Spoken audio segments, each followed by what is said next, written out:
కవినై కవితనై భార్యనై భర్తనై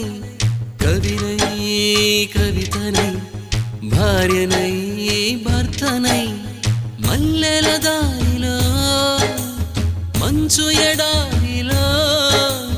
మల్లెల దారిలో మంచు ఎడారిలో పన్నీటి జయ గీతాల కన్నీటి జలపాతాల నాతో